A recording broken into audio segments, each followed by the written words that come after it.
Paranormal Ville video podcast, haunting and mysteries of the Red River Gorge and beyond.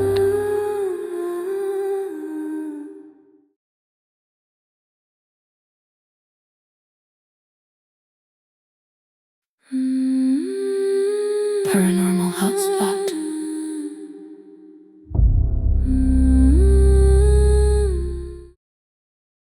All right, thanks for tuning in and turning on Paranormal Ville. Today's episode is dedicated to the cabin being a paranormal hotspot, which is also the name of Scott's company, who came out and brought all of his equipment. We're going to demonstrate some of the stuff that's on the table, but first, we're going to demonstrate saging, which is very important. First of all, this is what kind of shell? Abalone. Abalone shell. Catch some of the ashes. Those are not rattling bones. Those are sticks. Looks like bones, though. We'll use just a little bit of this to show that we are serious about not attracting anything into the media studio. I'll get your name right one day. So we had some spiritual healers and other empaths suggest that this helps cleanse the air, cleanse the area, the people. And when, things seem a little bit awry, you're supposed to open windows and sage every corner of your home and tell whatever badness is there. Badness, is that a word? Badness to get out. Whatever unwanted spirit. Unwanted spirits, unwanted energy. Yes, to go away. To go away. So that smells good, and it cleanses, and you see a lot of the Indians use this a Natives, lot in there. yes. Yes, in there. But that is, you can say with Ceremonies, that's the word I'm so looking you can for. say with Ceremonies. good intent that, we come in peace. We just want to try to communicate, and any evil spirits or any unwanted spirits are free to leave. We leave the door open. They're just plain not welcome. They're not welcome. Get out of our Free to home. leave. You need to leave. Yes. So after the show, actually, I'm going to give a shout out to Scott Flood right now. He helped us get on Terror in the Woods. He had contact with them because of his paranormal investigations.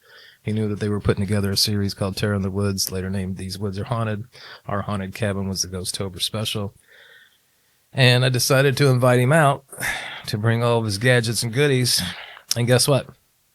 We won't do that again. He will not be back again. He's not invited. He stirred up too much stuff. And some of the things that he uses is an SLS camera. Now, I don't have one here with me, but it's a camera that maps figures that are in the room that are unseen to the naked eye. So it'll map you. Yeah. And And then it would map something that you couldn't see. Yeah. And they use it, in PlayStations and things like that for the motion and things like that. Right, So it's right. kind of an inverted version of that. And that was one of the first things we used, and I'll tell you about that in a second. He also used what we call a REM pod. Mm-hmm. This is a REM pod, and you can't touch it because it'll go off, but it picks up electromagnetic fields that are around the antenna. So I'll put that back over here and try to demonstrate it. When I get close to it, it goes off. So we had one of those set up in the front yard. Mm-hmm. We had 6 or 7 different cameras Right. running through a DVR so we could play back any activity. We started off in my living room. Man. And hit the fan. What can I say? Yeah. Well, you all captured a couple different figures. Mm-hmm. One in the living room, one in the kitchen. Yeah. You also did a whole communication. Well, the first thing was he set it up on a big monitor in the living room, and we started using the SLS camera. Right. And I reached out to the chair and I said, is anybody here? And a stick figure did manifest itself and reach out to touch my hand. Now, when he said, if you're here, feel free to, display yourself. And he reached out and basically tried to touch my hand. That was really unbelievable in the living room right off the bat. Maybe touch my hand. Can you reach up there and touch his hand? Can you reach and touch his hand? You're pretty much touching it right there. Hi, my name's Bill. From the Ville with the cabin on the hill, sharing stories to give your heart a thrill tonight with my buddy Scott Flood from Hotspot Paranormal, documenting this incredible stick figurine on the SLS camera. Is it touching my hand? You're touching it. Now, okay, you backed away. Now it's not. Can you reach out and touch Bill's hand? All right, the screen went down and it disappeared. Wow. So then we move into the kitchen, and he's carrying around his little SLS camera, and he's saying, "Hey, is anybody here?" And this little figure shows up, maybe a 2 or 3 foot figure near the stove, the kitchen stove. Right. Now, when this figure shows up, the power goes out on the SLS. On the SLS camera. After you've had a couple minutes of communication. Well, we had a couple little power outages, and then we were able to establish a little bit of What do communication. you mean the battery's drained? Yeah, well, something turned the power off. Yeah. It wasn't like they were dead; they just cut out. Yeah. But the thing about the SLS camera, when it catches a figure, is that you're able to ask it to do certain things. And he asked it to, if you're here and you're in the room, do you mind raising your leg or your hand? And the next thing you know, this little stick figure is raising his hand. It's just unbelievable. Show yourself one more time. Yeah, please. Oh, there you go. Thank you for coming back. Standing on the stove. Oh, it's a kid, dude. It's a small person. And that's a full body. I mean, that's showing the arms, the legs, every bit. It's not messed up, strangled, Look, it's beside the candle. It's to the front of the stove, so it's to the left of the candle, the way we're looking at it. Are you a child? If you are, can you raise one leg? Raise one leg if you're a child. You picked up a foot, you see it? Picked up its foot. Slow and steady. Oh my God. Unreal. Oh my God. It just malfunctioned. Yep. You The connected. closer we got, brand new batteries. Brand new. Can you wave at us? I keep asking you to wave. That's an arm. It's just the way it's reading it. Wow. Did it wave? It looked like it tried, didn't it? Can you wave again?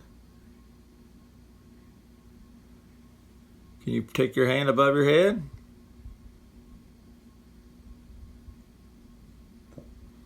You're kidding me. Is it try? Can you appear again? Not in front of the TV? Can you appear to beside it this time?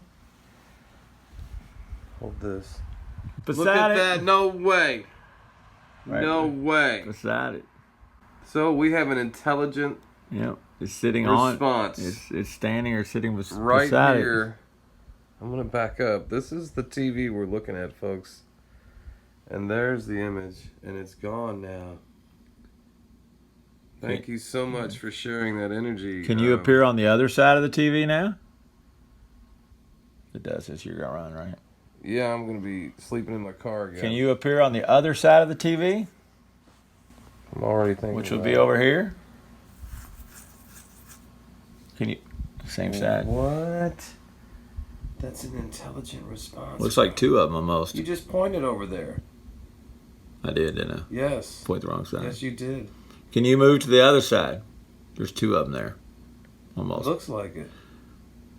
Or its arms are wrapped around his legs. What the? Can you move to the other side of the TV? Please? Are they spooning? What are they doing?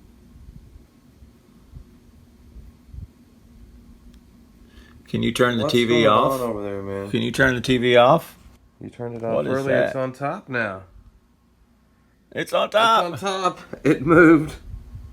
That's You're that's hol- unexplainable. Okay, you're totally holding it steady. I'm watching you in frame. You're not moving it. That's awesome. That's incredible. But now it's mapping you. Now you're fully mapped. Okay, see, there you go. This is how you debunk it. So, you have to be shooting basically spot on with the frame for it to map. Are you watching? I'm raising my arms and stuff. Is it going around? Yep. And is there still motion? For you, yes. Okay, I'm going to walk out of frame. Just keep it right there. Just Still mapping anything? Nope. That's awesome. Then we put flashlights. Now, the thing about these flashlights, these are just little tube flashlights. Which they use in paranormal investigations everywhere. Yeah, flashlights are a big thing in the paranormal world, and I didn't know any of this before Scott came Took over. you to Waverly? Yeah, took me to Waverly Hills. He did. He did. And the communication sessions at Waverly with these lights was off the chain. Lots of evidence there. That's going to be an upcoming episode for sure. And we'll have Scott in eventually in some I think you time should have definitely have Scott in. Sure. and let him say the magic words. But the thing about the lights is that these are tube lights. You've got batteries in them, and if you just disconnect them enough to where the light goes out, the theory is that the ghost can use the energy from the batteries to manifest the light to come on. And we set 3 of those.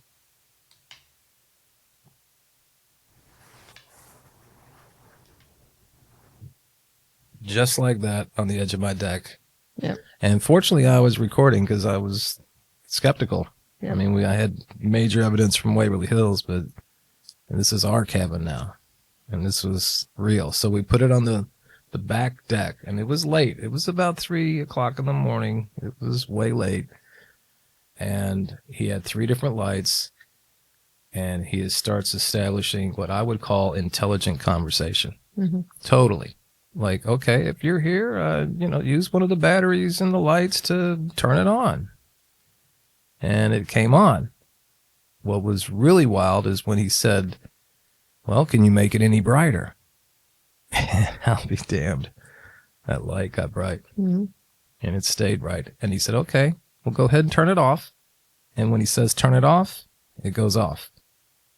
And when it tried to come back on, he goes, no, we're not ready. We're trying to, establish communication. Keep it off. So when it was flickering, ready to come back on, it went off. Can you turn the other flashlight on as well?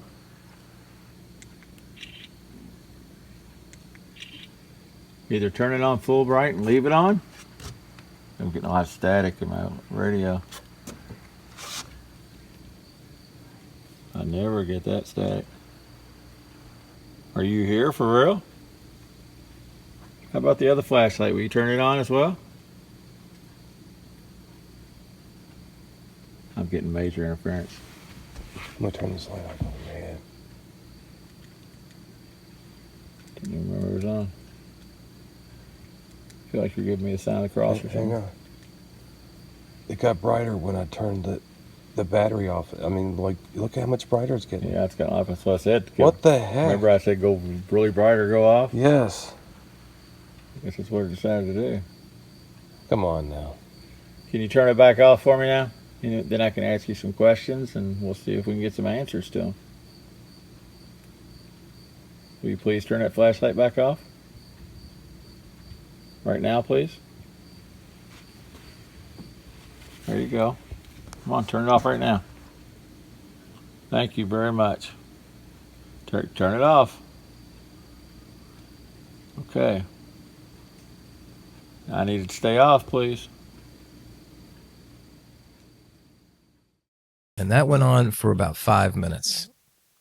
And me being the king of the debunkers, I went over to the deck railing and I took my hand and I pounded it as hard as I could next to the lights. So that if there was a short or a connection that it would have turned back on or something flickered or something. Mm-hmm. Nothing ever happened. So that shows me that the thing was real. And he had all kinds of the REM pod out front didn't do much that night that we captured on the DVR. But mostly the SLS camera, the flashlights, we were out there with a parabolic mic while all these communications were going on about 3:30, 4 o'clock in the morning, and we heard chains rattling. He heard them in the headphones, and I heard them audibly just with my ears. Sure. And then we felt a big thud underneath the deck. Yeah. And he was like, what was that? Was that you? I'm like, no, it's not me. He goes, there's somebody out here. So he goes, where's my 9?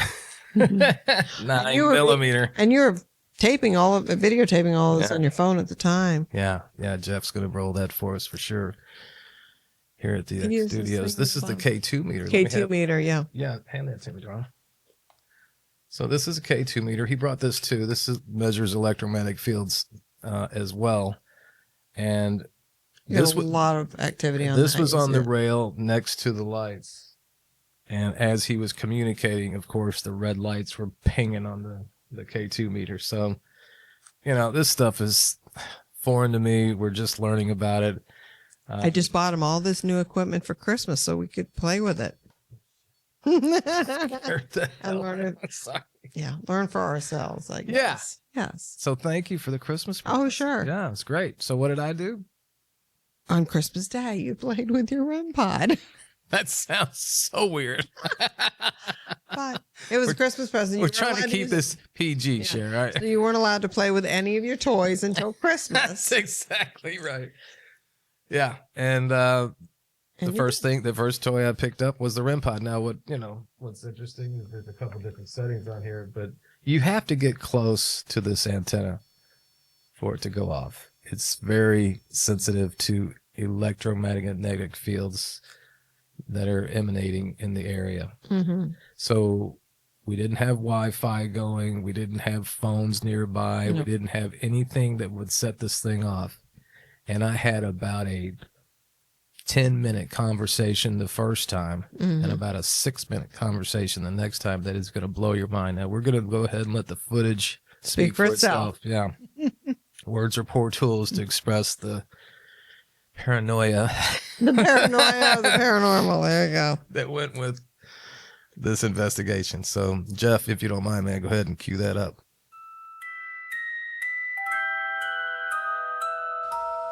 Okay, you see how close we have to get to debunk this? There's the range, and we're getting 1 meter. If you get close, it'll make it all go off. Like if you really touch this thing, if you can manifest enough energy, you can make more lights go off if you get closer to it. So see, isn't that cool?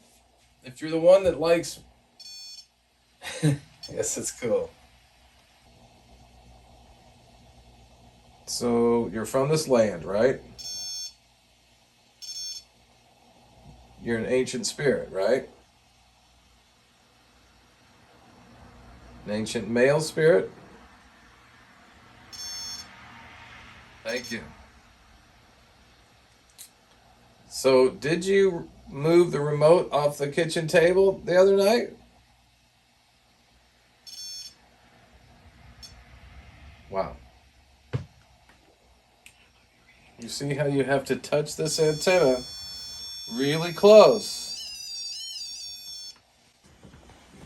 Okay, can you talk to me? We've established you're from this land, right? We've established you're from this land. Okay. Thank you. And you're an ancient spirit.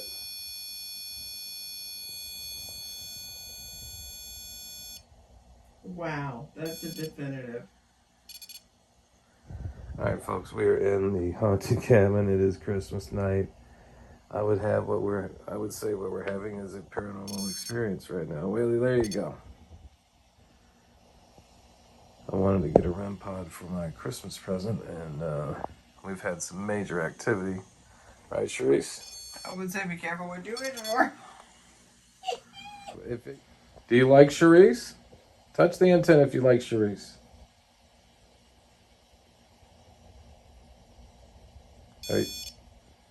Are you connected to this land and this cabin somehow and stuck in transition, perhaps?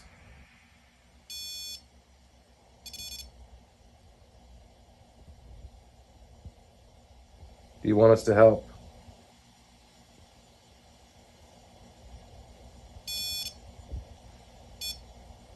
Okay, we're gonna live in peace and try to figure this out and help you move on. Merry Christmas.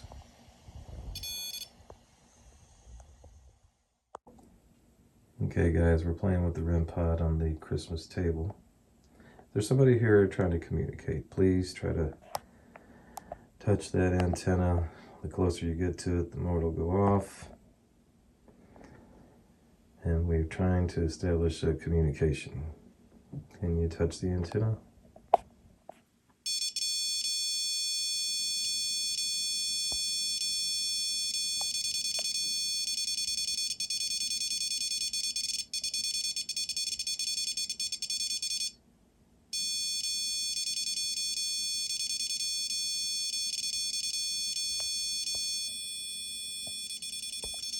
Are you believing this?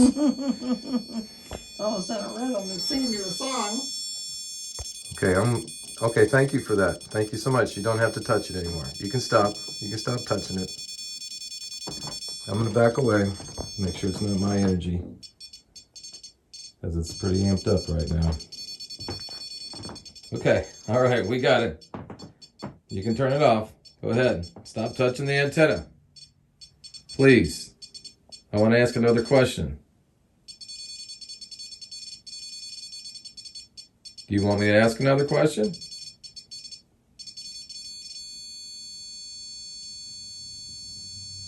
Something is grabbing that antenna, Reese.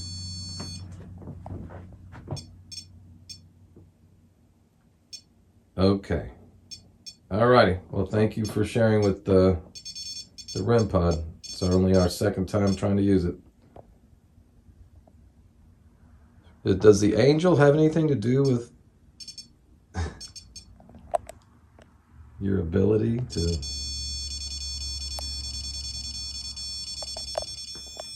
Okay, so I'm spot on, huh? Okay, stop touching the pad. I got it. Thank you. You still there? If you're still there, touch the REM pod. That's the little antenna thing that you know so well. All right. Just one question after another. If you're here, can you touch the antenna? The antenna goes off. I forget the other questions because I was so wigged out it was answering. You were very wigged out. But that is our first and last official paranormal investigation. Yeah. Because again, it amped everything up. And anytime we amp it up, it sticks around for a while. One cool thing I forgot to mention, as we were closing up for the night and checking the footage from the DVR, Scott noticed an orb when the bangs underneath the porch came. The camera that was on in the kitchen caught an orb flying through the kitchen. And that's pretty evident. And it's the only one of the night. Like, we didn't see orbs the entire night. Kind of crazy, especially now we're seeing them all the time. Which we found on all the ghost shows. They make a big deal of orbs when activity happens. So. Yeah, it's huge, man. I mean, it's just more evidence of something strange is going on at our haunted cabin.